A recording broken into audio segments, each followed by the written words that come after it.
Hi, Trish. How are you in the Los Angeles rain? Honey, over here just building an ark. Just just scooping everybody up two by two around these parts. I mean, people don't think we have weather in Los Angeles, but we darn do, y'all. So, yes, it's the rainy season for us, and we put on a pot of beans and veggie soup and just get through the winter. And I've got all the stress about it. How are you in Chattanooga? Oh, we have a beautiful day in Chattanooga. It's chilly at night, but it's been up around 60 during the day and sunny. And It's so spring. everything's, yeah, well, for a minute. Yeah, it's It's fall that time of spring. year where you never know what you're going to get. That is the beauty of the South. We get this beautiful like window in what's technically winter, right? That is like fall, spring, and then you get second winter before the pollen snow happens. Well, and things start to bloom early, Yep, and it's like, yay, it's getting warm, and then it freezes and everything. that's exactly what happens, and you're like, oh, we're back in the ditch. It is. It is the beauty of the South. People don't realize how we roll down there. Well, I'm excited to see you because I know we've both been on the road, and it's a joy to even get to squeeze you virtually. Yes, it is. And we had, I was out in your neck of the woods not long ago, and we got to have a day together, I and that know. was so nice. I know. We need to just plan that. As much as we travel, there's no real excuse why I don't just swizz through. So I'm gonna just start Yeah, swizzing your way. and I get to breeze in there and waller your dogs, and They that's a good day. when you left, let me just tell you something. They went and laid in the bed and took to your bed and wallowed. We are like, we need to wash them sheets. And they were like, give us a minute. So you were a big hit with the dude and Wesley over here. I can usually count on being a hit with the dogs, even when I'm not a hit with anyone else. Well, you're always a hit in this house. We love you so much. Oh, I forgot I can do that. Ah, fun. Well, Oh, that's that's so cool. fun. Well, we were talking about what we wanted to talk about today on this episode of What I Know So Far, and thank y'all for listening. And we're good. We love suggestions, right? Okay, so whatever y'all want to hear, we're down to talk about it. Yeah, we've got an opinion about it. You may not agree with it, but we've got an opinion about it. So It's true. yeah. So throw some topics at us. We'd love to talk about it. We would love to. So this one today, I think for us is a good one because you and I both, you know, it's finding humor in your challenges from everyday challenges, finding the humor in everyday challenges, which And and as a comedian, we're always asked where we get our material. And for me, and I know you, we get it living life, good or bad. Even in the bad times, look for the humor in it. And I think it's such an important survival skill. right, that'll preach, man. That's not the truth. I mean, if you don't laugh at it, it'll kill you. So you might as well uh, find the funny. That's right. That's right. I look for it everywhere, and it gets me through so much. As you know, I'm an ovarian cancer survivor, and even my doctor said to me when I was diagnosed is, get negative people out of your life, and that as important as your chemotherapy and surgery is staying positive and finding a sense of humor in everything that you can. And it's difficult. I mean, sometimes people, when I talk about it, people say cancer's not funny.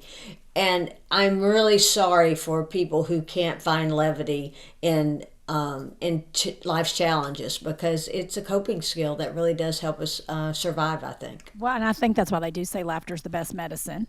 And Absolutely. you could have never been, I'm going to tell you right now, knowing Karen through her cancer diagnosis, I've never seen anyone more.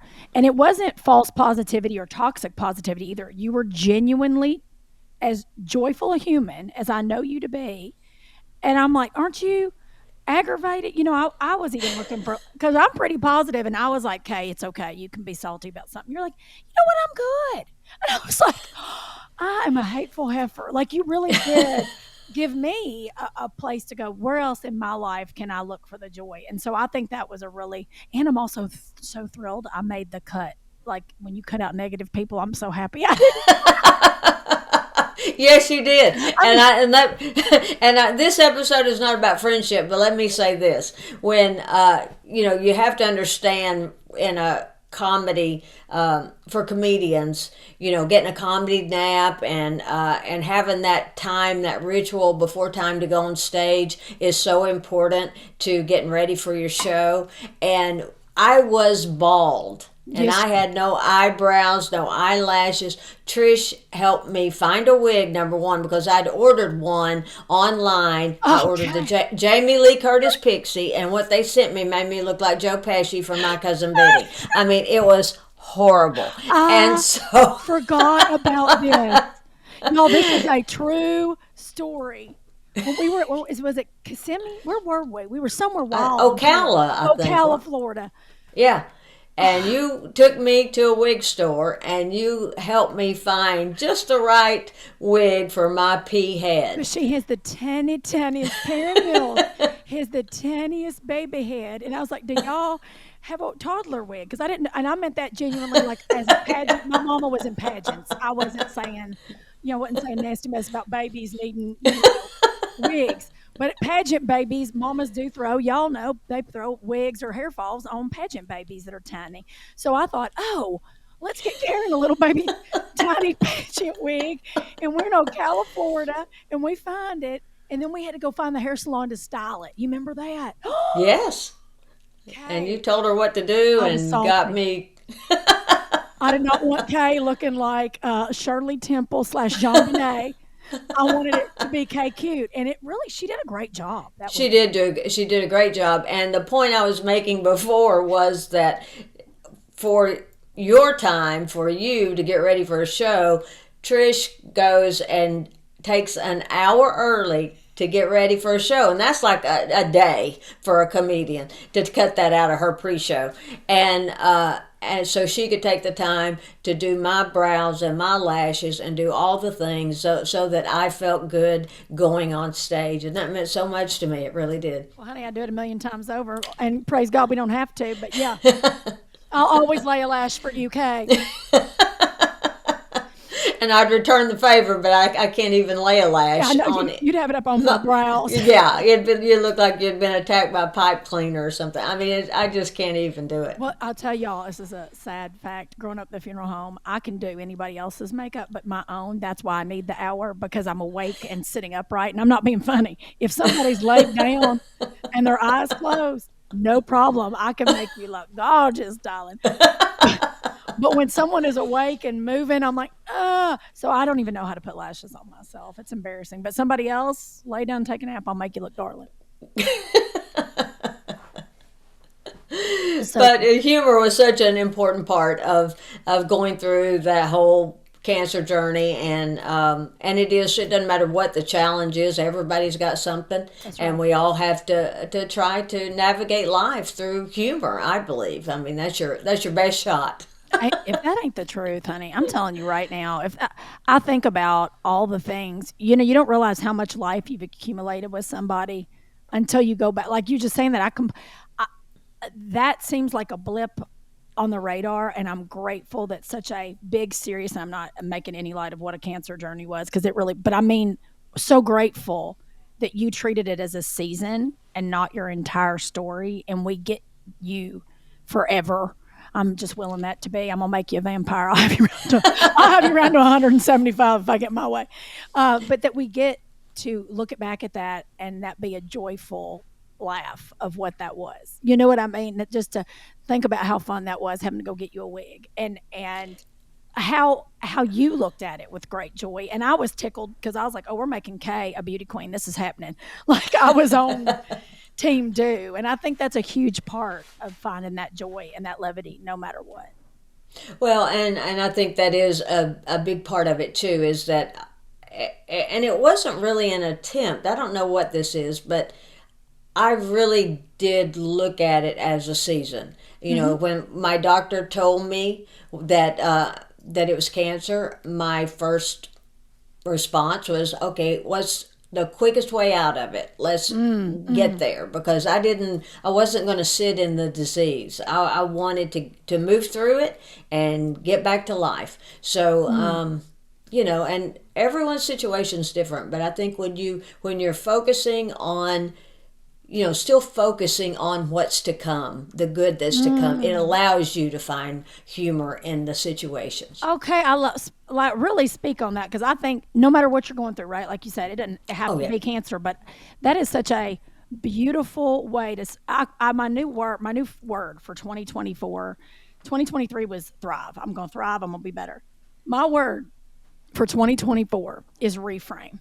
It is reframing the things no matter what, no matter how, you got to reframe it. Even if somebody cuts you off in traffic, I'm now like, reframe that man who may be a little bit of a hateful butthole has kept me from an accident I don't know about. That's what I tell myself now instead of like, I want to hunt you down and, well, instead of You're that, right.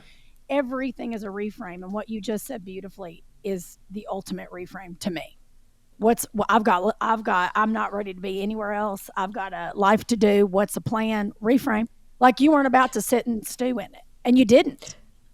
No, and I didn't, and it's. I think it's so important when I speak to different cancer events and that kind of thing. I really, I can tell a lot of people really struggle with humor around any type of whether it's disease or hardship or anything. That's right. But I believe it helps you get to the other side. It's it's what keeps us out of the darkness. So let the light in, laugh, and even if humor is obviously my coping skill. We're comedians; we find humor in things, but even still, you can put on a funny movie. That's You right. can, you can Call do your funniest something. friend. That's right. You know what? Get on. If not, get on social. Find the people that make you just giggle to death. I mean, you can put on a dog doing something crazy mess video, and I'm crying. I'm crying. So whatever it is, and then I send them Yeah, to Karen. As soon as that's I right. find them, I was like, "Okay, here you go."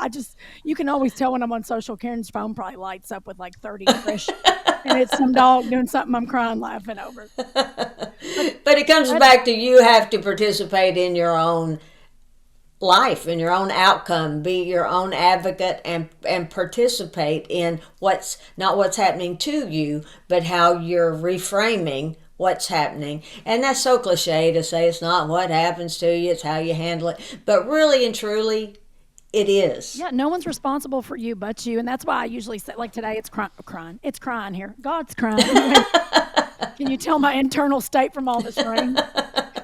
It's raining here, and I always say when it's like this, you got to bring your own sunshine. And there are days, even when it's sunny, I have to bring my own sunshine. Like things are, not rolling how I thought they were going to roll. I'm like, it's okay. Bring your own sunshine. And again, I don't think that's toxic positivity. That's me realizing I control how everything's going to roll. If somebody's salty to me at the grocery store, I can't be salty the rest of the day. Who am I? I'm just like, love and light. Have a great one. That person's still got to be them in their butthole state. I don't want anybody to think that about me. So I go, oh, dust it off, keep it pushing. I hate whatever they're going through.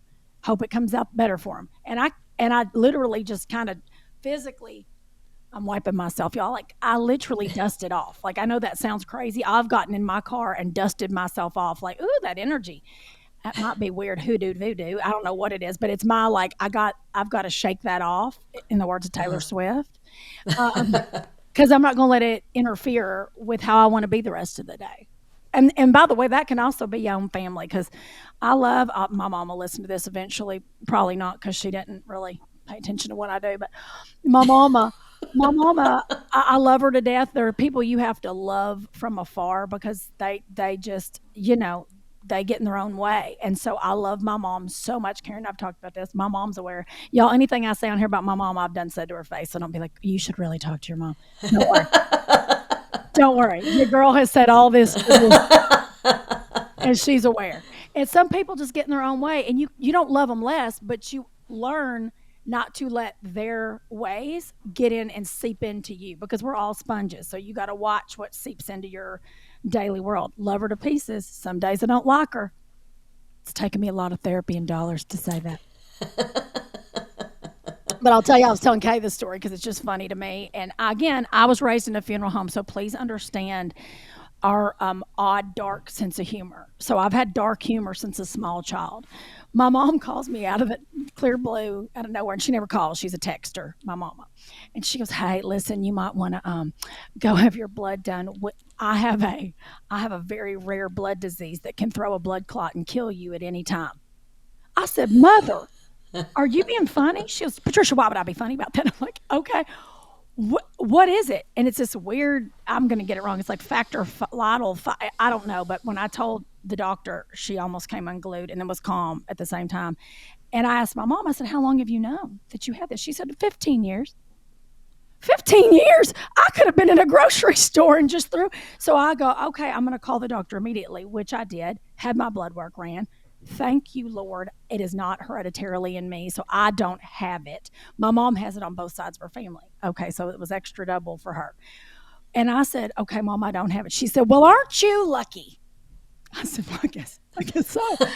I said, thank you. Not praise the Lord. No, No, you're not. Praise God, you no, didn't no. get it. Aren't you lucky? I said, okay, well, let's not make this about me. I said, well, can we worry about what we need to do in your health? Like, what are the things that we need to be looking for to make sure we keep you healthy? She said, well, they've got me on medication and I'm fine, but they have told me I cannot, under any circumstances, have high levels of vitamin K. I said, okay. Well, I look up vitamin K, y'all, because off the top of my head, I wasn't sure what had vitamin K. Doctors basically given my mom the green light to not have any leafy greens. Her doctor has given a Southern woman an absolute go for casseroles and cheese. Casseroles.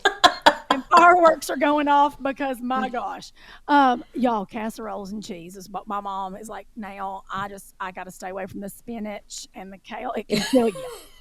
It can kill you. Okay, what? I was like, okay, Mom. Well, are you getting any vegetables? Well, Lord God, Patricia, yes, I love broccoli and cheese soup, and there's broccoli in there. And I was like, okay, yes, ma'am. Okay. Well, as long as you're staying healthy and on top of it. So this is what I deal with when you've got to find the funny in the challenging times. Because I thought, great, I am thankful I don't have this rare blood disease. I'm not thrilled my mom has it, but we're managing it with medication and having her blood done every 3 months, which very well done. But that she feels in her whole soul that she can't eat any more greens ever again. For Well, she will die. doctor's orders. Doctor's orders. Don't nobody touching the spinach or it's Aunt Judy. I mean, so anywho, I thought y'all'd find that hilarious. I just, you know, you got to laugh at the funny. I'm sure one day it'll be a story on stage. But when she told me, and this is all very recent, y'all. This has been in the last 3 months. So here I was going through the emotions of, oh gosh, I have a crazy disease that I travel so much, I could have a blood clot at any time. Oh, thank the Lord I don't have it. To my mom's got it. What do we do? Honey, And to give a Southern woman a green light to a casserole, there's nothing funny in a Popeye spicy chicken sandwich, not a trace of kale. My mom is thrilled. Honey, thrilled. That's too funny. I know it, girl. I'm telling you, as soon as she said it, the first thing I thought is, how do I do this on stage? Like when the words, I can't touch kale, it kill me.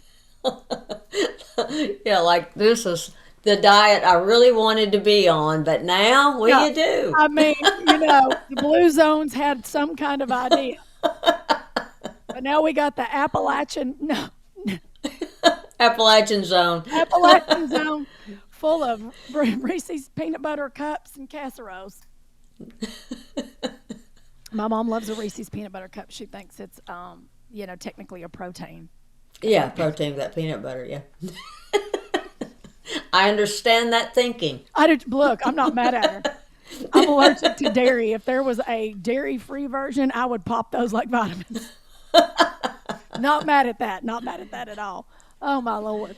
I was trying to think of something else that for us, levity wise, that really, and I mean, you probably got 100 of them, but I also think too, because Karen and we're such nutty animal rights humans.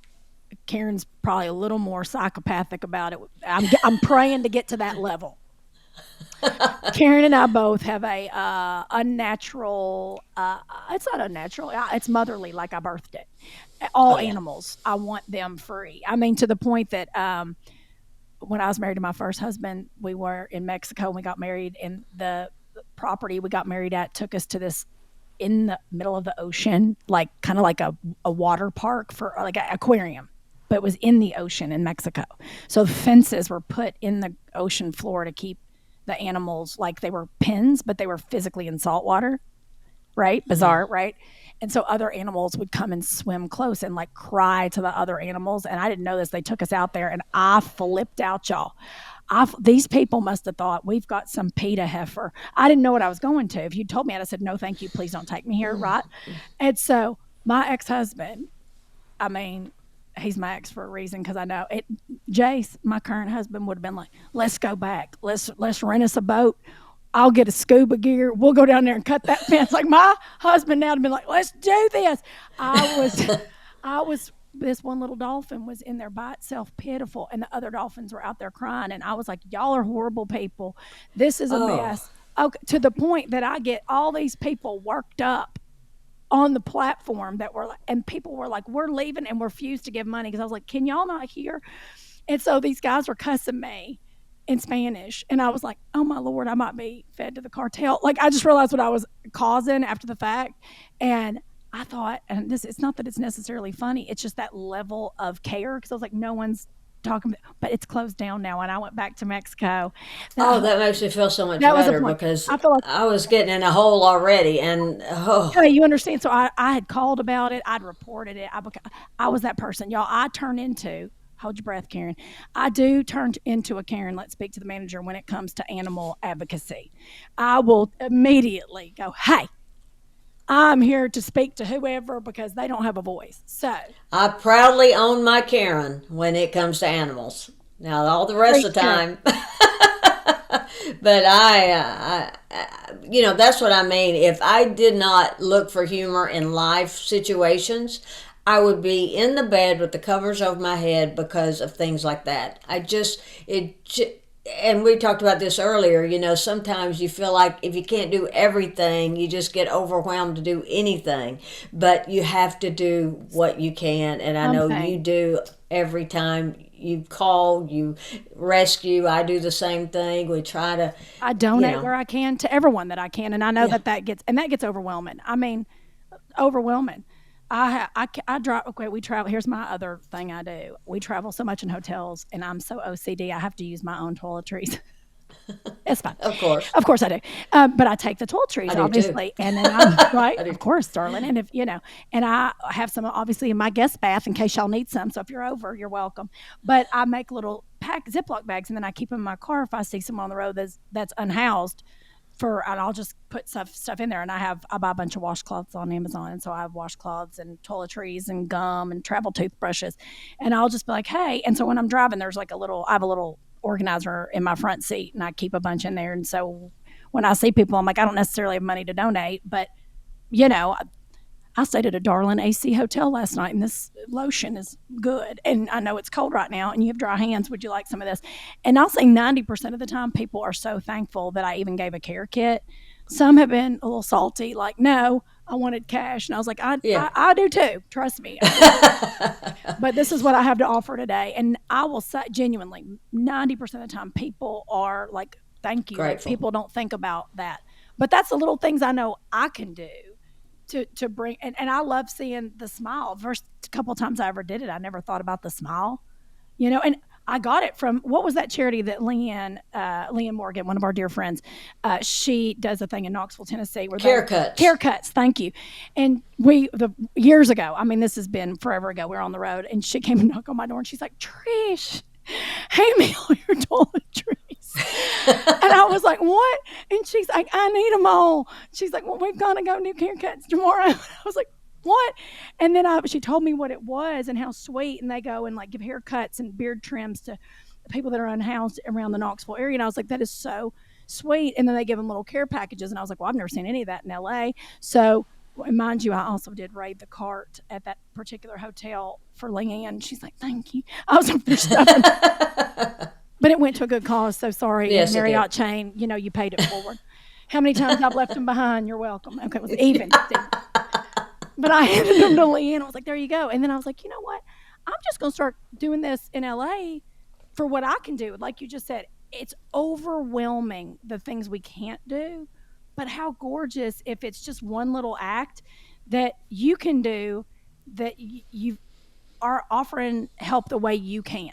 And it's whatever works for you. But that one for me always, it's like a breath of fresh air to be like, here's how I can help, and you can choose or not choose, but here you go. Because I don't always have the dollars to. I'd love to have the dollars. I wish I had Jeff Bezos money, honey. I'd be taking care of all. I promise you, I wouldn't be that heifer building a rocket. I promise you. And the say I always keep dog treats in the car. So when people have dogs, Yes. and that's a great idea too to do for the care packages. I'm going to start doing that because I hand out dollars when I can and do anything. I'm sandwiches, Yes. anything I can. And anytime anybody has a dog, then I've got treats for it. I've got things for it. And I'll tell you a funny story though. I was pulling off the exit here in Chattanooga going to the mall, and there was a guy sitting on the ground. It was very hot, and there was a dog there. And so I pulled up, and I gave him some money, and I said, please make sure the dog has water. And he looked at me, and I'm sure I was the 25th person who said it. And he goes, that dog has water, but my effing foot is broke. So he was sitting there because his foot was hurt, and all anyone said was, get that dog water. I'm dead in the streets. Because I just listened. There was somebody on TikTok. I believe he's British, might be Irish. Excuse my for not knowing the accent. The comic that talks about. Have you heard this bit where he talks about his dad of 15 years passing away? He goes, you Americans. He starts the bit with, he goes, you Americans. And I'm not going to attempt to do a British accent, y'all. So just please know this person's British or Irish telling the story. He said, you Americans are absolutely insane over your animals. Like, you're not normal about your pets. And here's how I know. He goes, my father passed away. And it was very unexpected. And my mom said, should we tell the dog? And the dog was 15 years old and had been my dad's dog always. And my mom got on the floor and said, Papa's passed. And the dog climbed up in the chair, the dad's chair, curled up, and died. Right then. And the whole audience goes, oh! And he goes, and that's how I know you're Americans. Not one of you gave a shit when I said my dad died. But when the dog died, everyone gasped. And I was like, he is not wrong. He is not wrong. You can't tell us nothing about an animal getting hurt, or we will go in a ditch. In a ditch. And I was like, and it's far funnier, by the way, with his British accent, because he's so funny.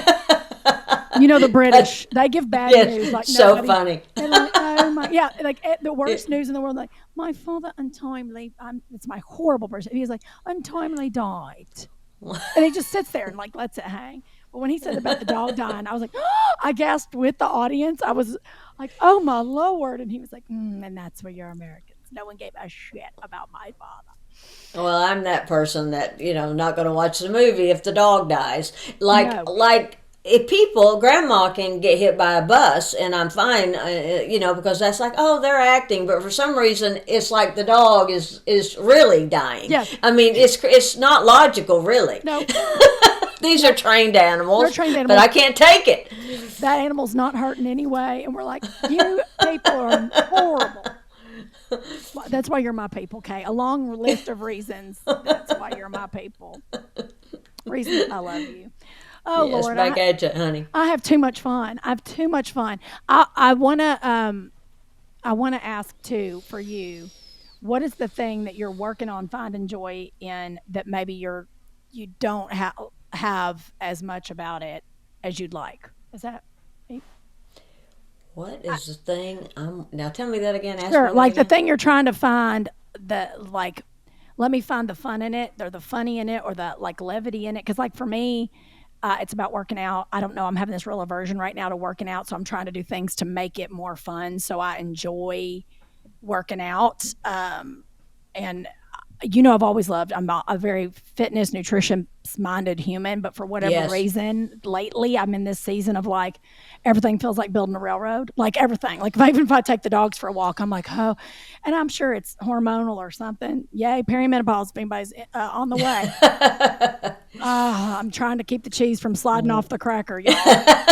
Yes, welcome to that stage of life. Oh, me. But I'm really struggle busing trying to find like the full joy levity in uh not my health. I'm so grateful for my health. It's in the like, I'm so stoked to work out today. So how can I make The, it fun, right? And I don't have yeah, that. So I was in the wondering if there was daily. something. Oh, there's something. Yeah. There's something with just the number of trips I've had around the sun. I am, just aging in general. Honey, but I want all your secrets because you look amazing. Kay looks, oh, she's got a big birthday coming up in April, y'all. We got to celebrate it big time, Kay. Oh, and I just, it gets hard. I work constantly to try to keep my posture, Oh, that's true. because that's such a telling I didn't think about when it that. comes to aging. And see, I was in that car accident that broke my neck, and so I have a little roll on my back, and I so self-conscious about it, and I feel like it ages me.